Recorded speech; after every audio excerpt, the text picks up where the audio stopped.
नमस्कार, मैं भूपेंद्र पटवा। आप देख रहे हैं एकता न्यूज। चलते हैं सीधे खबरों की ओर। छत्तीसगढ़ सरकार ने 1 अप्रैल से प्रदेश के बेरोजगारों को बेरोजगारी भत्ता देने की घोषणा की है। घोषणा के बाद से रोजगार पंजीयन कार्यालयों में बेरोजगारों की भारी भीड़ उमड़ रही है। इधर भाजपा गंगरेल मंडल अध्यक्ष व सांसद प्रतिनिधि उमेश साहू ने इस घोषणा को चुनावी तैयारी करार दिया है। उन्होंने सरकार द्वारा दिए गए बेरोजगारों के आंकड़ों को गलत बताया है। उमेश साहू ने कहा कि आज हर जिले में 30 से 40 हजार बेरोजगार हैं और भूपेश सरकार का आंकड़ा प्रदेश में 1% से भी कम बताया जा रहा। यह बेरोजगारों के साथ छल है। साथ ही आधे अधूरे लोगों को इसमें शामिल करने की योजना है। कुल मिलाकर यह चुनावी तैयारी ही है। देखिए, आज का हमारा विषय है माननीय मुख्यमंत्री छत्तीसगढ़ के हमारे भूपेश बघेल जी हैं। अभी 1 अप्रैल से बेरोजगारी भत्ता देने का घोषणा हुआ है।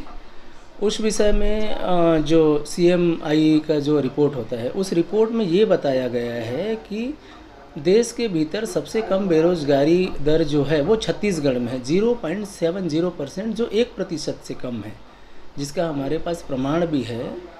मैं इस पे ये कहना चाहूँगा कि अगर हम देखते हैं तो प्रदेश की जो कुल आबादी है, प्रदेश की कुल आबादी हमारे छत्तीसगढ़ में लगभग 3.25 करोड़ है। और ज़िले में अगर हम ज़िले के जो पंजीयन कार्यालय होते हैं उसकी अगर हम बात करें तो 20,000 से लेकर के लगभग 80,000 90,000 बेरोजगार हर ज़िले में पंजीकृत हैं। एक अकेले कोरबा में 1 लाख से अधिक, रायगढ़ में 1 लाख से अधिक जो है बेरोजगार पंजीकृत हैं, जिसका भी प्रमाण है। ऐसी स्थिति में हम निश्चित रूप से ये बोल सकते हैं कि छत्तीसगढ़ का जो भूपेश बघेल सरकार है, कांग्रेस की सरकार है, उनने गलत रिपोर्ट प्रस्तुत किया है और गलत रिपोर्ट प्रस्तुत करके छत्तीसगढ़ को सबसे कम बेरोजगारी वाला प्रदेश बनाने का कोशिश किए हैं। जो सीधे सीधे यहाँ के जो हमारे बेरोजगार युवा हैं उनके साथ उनने गलत किया है, उनके साथ उनने छल किया है। तो ये विषय है। और दूसरी चीज़ ये हम कहना चाहेंगे कि जैसे अभी उनने घोषणा जो किया हुआ है कि 1 अप्रैल से हम बेरोजगारी भत्ता बेरोजगारों को देने का चालू करेंगे, जिसमें 2 वर्ष पुराने जो पंजीकृत हैं उनको हमको देना है। तो हमारा ये कहना है कि 2018-19 में चुनाव हुए हैं, जिस समय आपके घोषणा पत्र में ये शामिल था कि हम बेरोजगारों को जो है बेरोजगारी भत्ता देंगे, तो हम ये मांग रखते हैं सरकार से आज मीडिया के माध्यम से कि 18-19 से जो हमारे युवा बेरोजगार हैं उनको वहाँ से दिया जाए। आज उनको अगर हम नहीं दे रहे हैं, 2 साल पहले के दे रहे हैं, तो उन हमारे युवा बेरोजगारों का क्या होगा? उनको तो नहीं मिल रहा है ना। तो हम चाहते हैं कि 1 वर्ष का नहीं, हमको पता है अभी ये 2023 चुनाव का समय है, चुनाव के समय में चुनावी फ़ायदा उठाने का ये है। और उस हिसाब से देखा जाए तो अगर छत्तीसगढ़ के जो हमारे पास 33 ज़िले हैं, 33 ज़िले का मुझे लगता है कि एक ज़िले का 20,000 से लेकर के लगभग 80,000 90,000 तक की संख्या है। उस हिसाब से एवरेज कम से कम 40,000 50,000 बेरोजगार लोगों प्रति ज़िले का आंकड़ा आएगा। तो लगभग 11 लाख बेरोजगार आज के डेट में छत्तीसगढ़ के भीतर होंगे, जबकि भूपेश जी का 11 लाख बेरोजगार आज के डेट में छत्तीसगढ़ के भीतर होंगे। जबकि भूपेश जी का जो परसेंटेज आ रहा है उसके हिसाब से तो लगभग बमुश्किल से 2 से 2.25 लाख बेरोजगार हैं।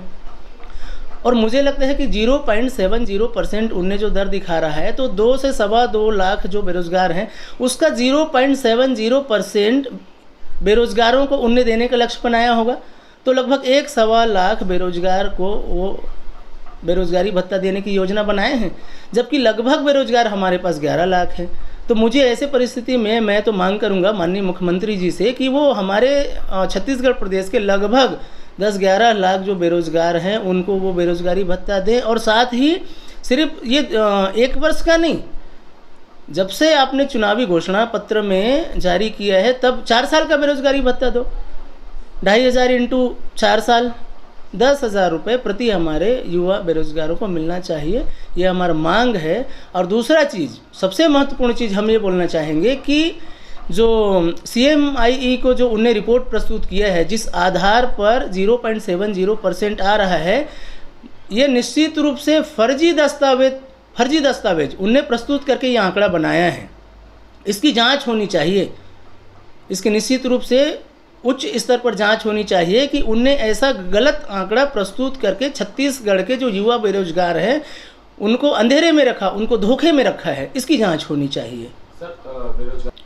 हाँ, ये भी स्थिति है। वही स्थिति मैंने पहले ही कहा कि 20,000 से लगभग 1 लाख पंजीकृत बेरोजगार पहले ही हैं।